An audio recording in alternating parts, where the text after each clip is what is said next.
Hello learners, welcome back to my channel ed learning. आज हम पढ़ेंगे प्ली बार्गेनिंग के बारे में।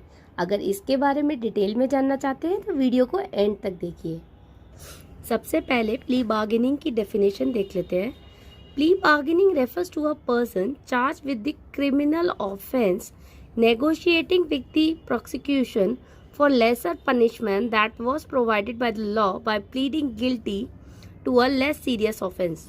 अगर कोई भी इंसान किसी भी क्रिमिनल ऑफेंस के अंडर अगर वो चार्ज होता है और वो खुद को गिल्टी प्ली कर लेता है तो उस केस पे वो प्रोसिक्यूशन के साथ नेगोशिएशन कर सकता है जिससे कि उसकी सज़ा कम हो जाए, और ये होता है in case of less serious offence. Plea bargaining को अब हम एक एग्जाम्पल के थ्रू समझने की कोशिश करते हैं। जैसे कि जब कोविड केसेस इंडिया में आने स्टार्ट हुए थे और जब फर्स्ट लॉकडाउन लगा था, तब सबको याद होगा कि तबलीगी जमात वाला इंसिडेंट हुआ था। इस केस में बहुत सारे जो तबलीगी जमात के मेंबर्स थे उन पर कोर्ट केसेस भी हुए थे। तो कुछ लोगों ने कोर्ट में प्ली बार्गेनिंग का यूज़ किया और खुद को गिल्टी प्ली कर लिया, और कोर्ट ने उन पे जो भी फाइन लगाया था वो भर दिया और वो उस कोर्ट केस से रिलीज हो गए। तो अगर हम खुद को गिल्टी प्ली कर देते हैं और जो प्रोसिक्यूशन है वो हमारे साथ नेगोशिएशन करने के लिए तैयार हो जाता है, तो उस केस में हमारी सज़ा कम हो जाती है। प्ली बार्गेनिंग का यूज़ सिर्फ और सिर्फ क्रिमिनल केसेस में होता है। बेसिकली दो तरीके के केसेस होते हैं, एक होते हैं सिविल और एक होते हैं क्रिमिनल। सिविल केसेस वो होते हैं जहाँ पे मनी, किसी भी तरीके की पेमेंट, पैसा इन्वॉल्व होता है, और क्रिमिनल केसेस वो होते हैं जहाँ पे किसी भी पर्सन को नुकसान पहुँचाया जाए या एज अ सोसाइटी को नुकसान पहुँचाया जाए या कंट्री की सोशो इकोनॉमिक कंडीशन को नुकसान पहुँचाया जाए। प्ली बार्गेनिंग में प्रोसिक्यूटर जो होते हैं वो एग्री कर जाते हैं डिफेंडेंट के अगेंस्ट जो भी चार्जेस लगे हैं उनको कम करने के लिए। मान लो बहुत सारे चार्जेस लगे, मान लो किसी भी केस में 5-6 चार्जेस लगे तो वो घटा के 2-3 कर सकते हैं अगर वो नेगोशिएशन सक्सेसफुल रहता है, या फिर वो एग्री हो जाते हैं कुछ चार्जेस को डिसमिस करने के लिए जो भी एक्यूज पे लगे होते हैं। 2006 से पहले प्ली बार्गेनिंग का कॉन्सेप्ट इंडिया में नहीं था और वो बहुत ही सक्सेसफुल और कॉमन टूल था जो यूएसए में यूज़ होता था। इंडिया में क्या होता था 2006 से पहले, सीआरपीसी कोर्ट के अंदर जो एक्यूज होता था वो गिल्टी प्ली कर सकता था। अगर वो गिल्टी प्ली कर देता था तो वो ट्रायल से बच सकता था, बट वो प्ली बार्गेनिंग वाला कंसेप्ट नहीं था। प्ली बार्गेनिंग इंडिया में 2006 में इंट्रोड्यूस हुआ है as a part of the set of amendment to the CrPC as chapter 21A containing section 256A to 256L। 2006 में ये कॉन्सेप्ट इंडिया में इंट्रोड्यूस हुआ है, लेकिन यूएस में ये बहुत ही पॉपुलर और सक्सेसफुल है। यूएस में इसका यूज़ ज़्यादा इसलिए भी होता है जिससे कि लंबे और कॉम्प्लिकेटेड ट्रायल से बचा जा सके। एक और इम्पॉर्टेंट पॉइंट है कि इंडियन कोड में जो प्ली बार्गेनिंग प्रोसेस होता है उसको इनिशिएट कौन करता है? एक्यूज्ड, जिसके ऊपर चार्जेस लगे होते हैं। लेकिन यूएस एंड अदर कंट्री में प्ली बार्गेनिंग में प्रोसिक्यूटर मेन रोल प्ले करते हैं, लेकिन इंडिया में मेन रोल होता है एक्यूज्ड का। इंडिया में जिस केसेस में हम प्ली बार्गेनिंग का यूज़ कर सकते हैं वो भी लिमिटेड है, मतलब कि हम हर केस में इसका यूज़ नहीं कर सकते, और ये कुछ फॉलोइंग ऑप्शन है जहाँ पे प्ली बार्गेनिंग का यूज़ नहीं कर सकते, जैसे कि डेथ सेंटेंस या लाइफ इम्प्रिजनमेंट, या कोई भी ऐसी सज़ा मिली हो जहाँ पे प्रिजनमेंट 7 साल से ज़्यादा की हो, कोई भी ऐसा ऑफेंस जो socio economic condition of the country को इफेक्ट करता हो, offence committed against the women, औरतों के खिलाफ अगर ऑफेंस कमिट किया हो उस केस में भी प्ली बार्गेनिंग का यूज़ नहीं कर सकते, या फिर किसी भी बच्चे के खिलाफ अगर कोई ऑफेंस हो, 14 साल तक के बच्चे के खिलाफ कोई ऑफेंस हो, तो वहाँ पे भी हम प्ली बार्गेनिंग का यूज़ नहीं कर सकते हैं। लिमिटेड ऑप्शंस हैं जहाँ पे हम प्ली बार्गेनिंग का यूज़ कर सकते हैं। मतलब ये जो फॉलोइंग लिस्ट है, ये सीरियस ऑफेंसेस में ऐसे सजा मिलती है। तो उन सीरियस ऑफेंस में हम प्ली बार्गेनिंग का यूज नहीं कर सकते। अब प्ली बार्गेनिंग का पूरा प्रोसेस डिस्कस कर लेते हैं। एप्लीकेंट जो होता है वो कोर्ट को अप्रोच करता है with petition and affidavits stating that it's a voluntary preferences, मतलब कि उसकी मर्जी से ऐसा हो रहा है। एक्यूज की एप्लीकेशन का वॉलेंटरी नेचर जो होता है उसको पता करने के लिए जजेस क्या करते हैं, वो इन कैमरा हियरिंग करते हैं जिसमें सिर्फ एक्यूज साइड प्रेजेंट होते हैं, विक्टिम साइड प्रेजेंट नहीं होते।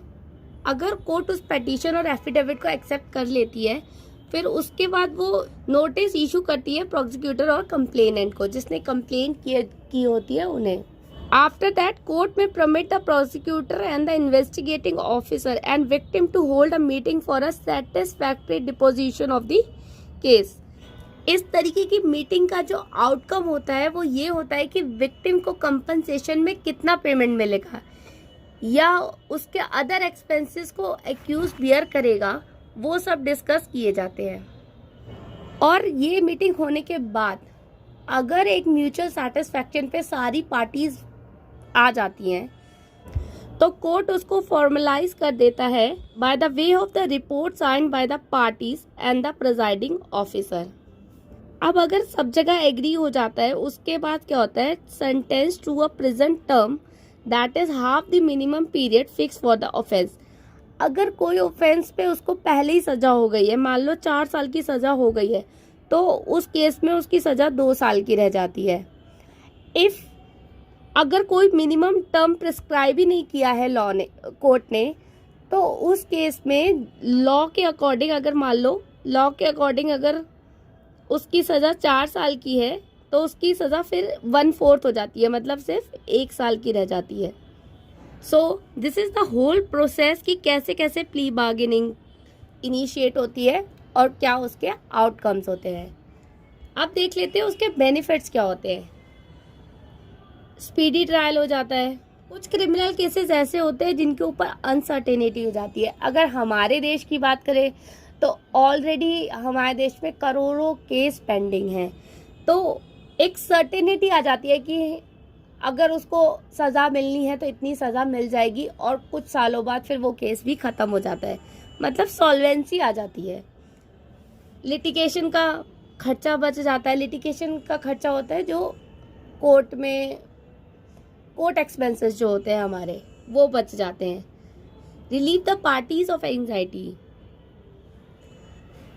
एक ह्यूमन नेचर होता है, जब भी हम किसी पे कोर्ट केस करते हैं या हमारे ऊपर कोई कोर्ट केस होता है या हमने कोई क्रिमिनल ऑफेंस किया होता है, तो एक एंजाइटी होती है, हमेशा एक स्ट्रेस रहता है दिमाग में। अगर हम किसी के ऊपर कोर्ट केस करते भी हैं, अगर हमारे साथ भी कुछ बुरा हुआ होता है तो भी एक एंजाइटी हो ही जाती है।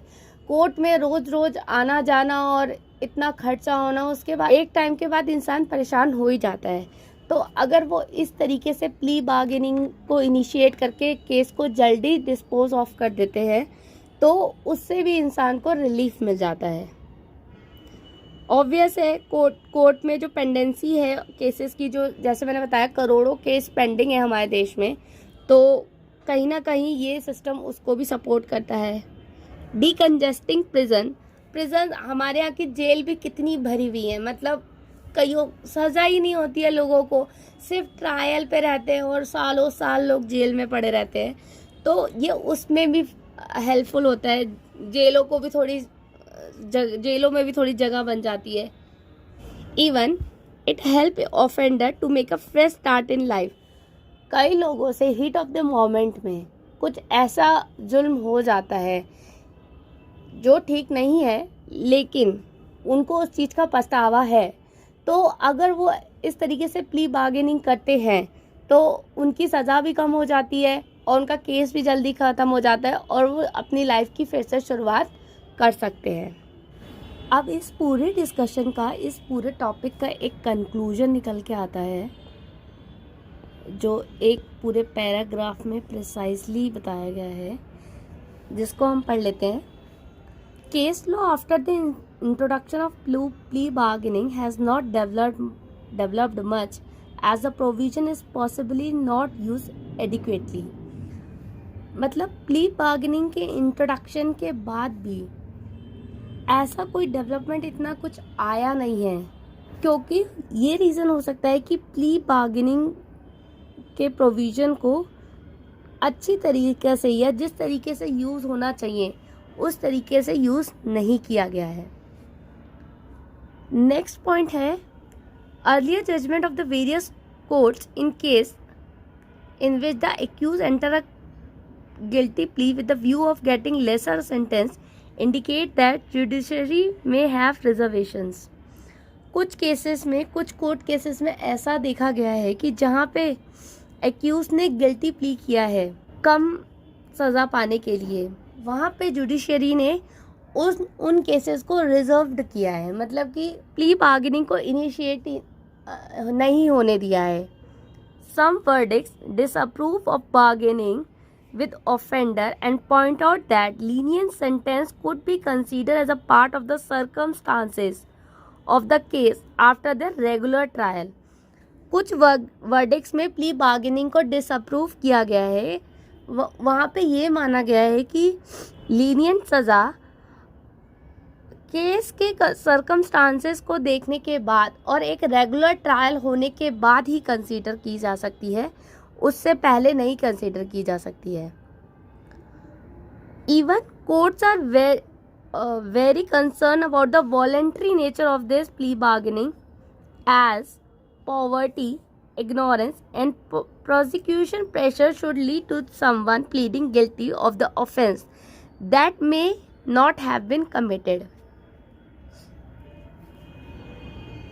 यहाँ पे इस पॉइंट का ये मतलब है कि अगर मान लो कोई किसी इंसान के ऊपर केस हो जाता है और उसने वो गुनाह किया ही नहीं है, तो अगर वो तब भी गिल्टी प्ली कर देता है ड्यू टू पॉवर्टी, अगर वो गरीब है, उसको किसी ने लालच दे दिया पैसों का, या उसको इन सब चीज़ों के बारे में पता नहीं है, या प्रोसिक्यूशन के प्रेशर के अंडर में आके अगर वो गिल्टी प्ली कर देता है, तब भी उसको सज़ा तो होगी।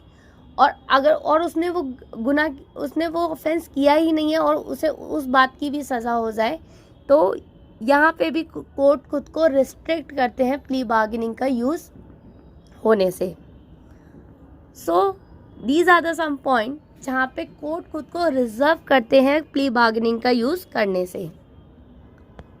Guys, this is all about the plea bargaining. I hope you like the video and do subscribe my channel at Learning, and we will surely back with the new video very soon. Thank you so much for watching my video. Till then, take care. Bye bye.